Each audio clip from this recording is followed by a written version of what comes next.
اور قدرتی بات ہے کہ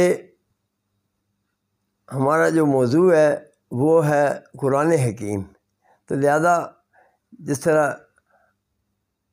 اس چینل کے علاوہ ہزاروں چینل ہیں جن کے اپنے اسلوب، اپنے طریقہ کار ہیں، ہمارے چینل کی منفرد اور خصوصیت یہ ہے، اور اس کی خوبصورتی یہ ہے کہ ہم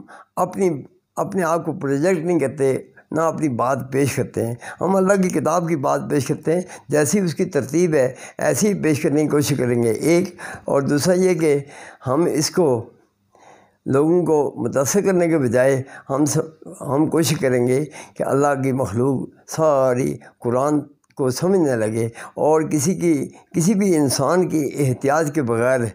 رب العالمین کی مدد سے یا رب العالمین کی رحمت سے،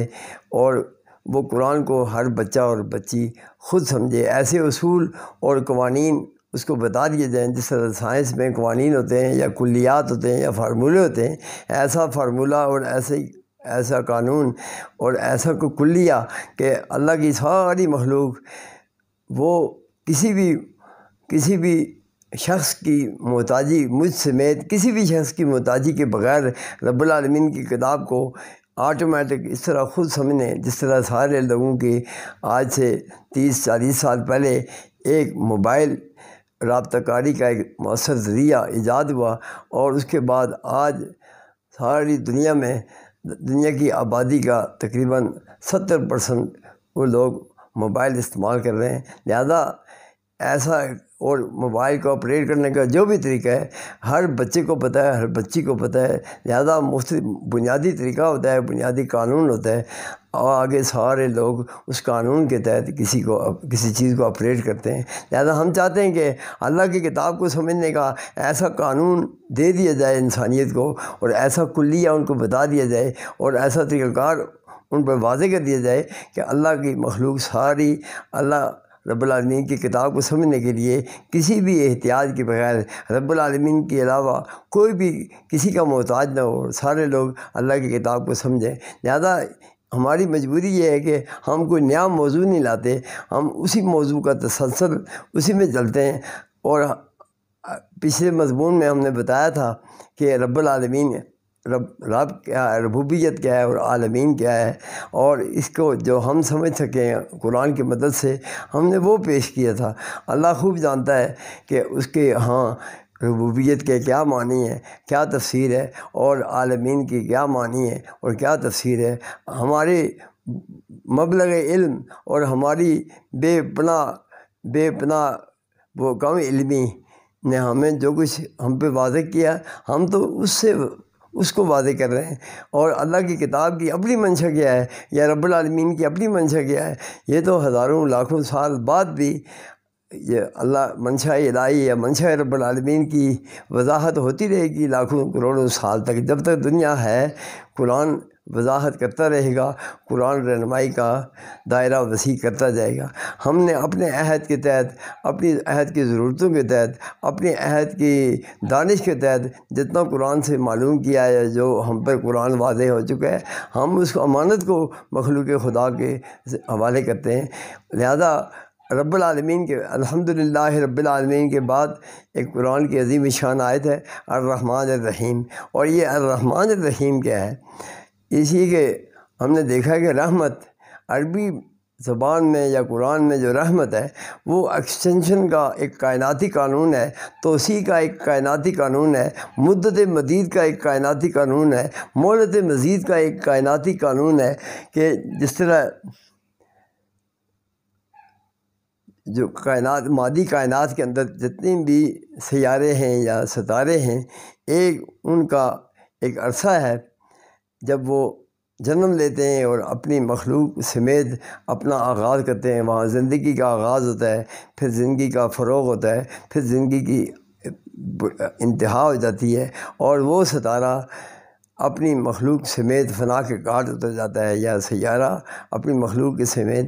فنا کے گھاٹ اتر رہا ہوتا ہے۔ اور اس وقت کائنات کے دوسرے کناروں پہ اس جیسے نہیں، اس سے بھی بڑے ہزاروں سیارے جنم لے رہے ہوتے ہیں، اور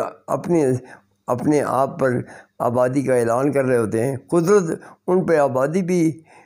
جب تک کسی سیارے کے اندر اس کی جو مخلوق پیدا ہونے والی مخلوق ہے اس کے لیے اسباب زندگانی کا انفراسٹرکچر مکمل نہ ہو جائے، اس وقت تک قدرت کسی سیارے پر آبادی کا اعلان ہی نہیں کرتی۔ لہذا یہ جو سیارہ ہے،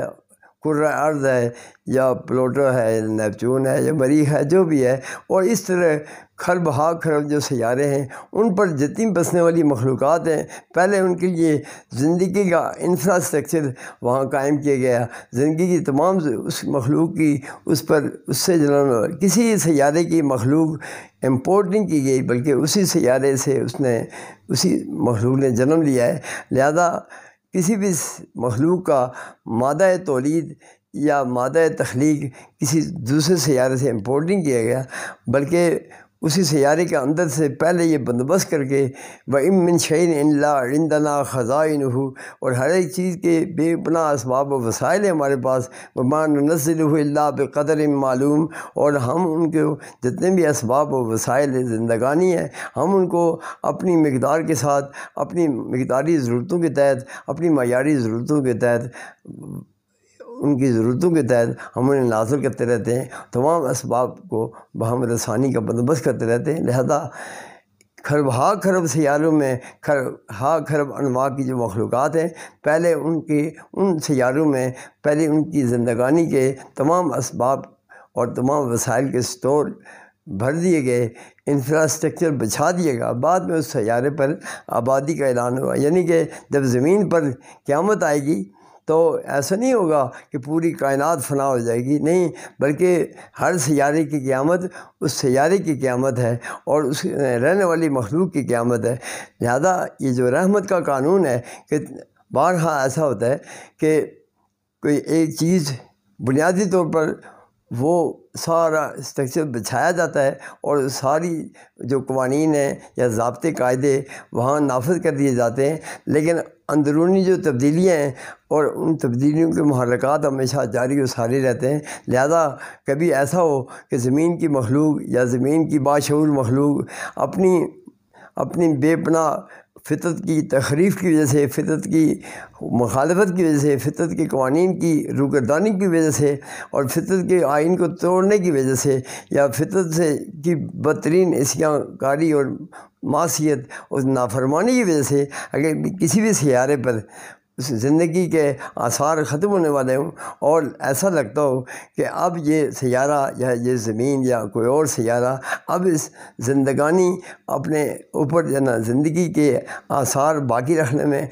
کامیاب نظر نہیں آتی، اچانک ایسے معاملات اور ایسے واقعات رونما ہوتے ہیں کہ اس سیارے میں کوئی بھی بہتری کسی بھی مخلوق، کسی بھی عہد کی مخلوق کوئی بھی بہتری اپنے اندر پیدا کر کے یا قوانین فطرت کی تعمیل اپنا شیوا بنا کر، تو ایسا ہوتا ہے کہ اچانک ان کو ایکسٹینشن مل جاتی ہے، اس ایکسٹینشن کو رحمت کہا جاتا ہے، ان کو مہلت مزید مل جاتی ہے، اس مہلت مزید کو رحمت کہا جاتا ہے، ان کو مدت مدید مل جاتی ہے، اس مدت مدید کو رحمت کہا جاتا ہے۔ جس طرح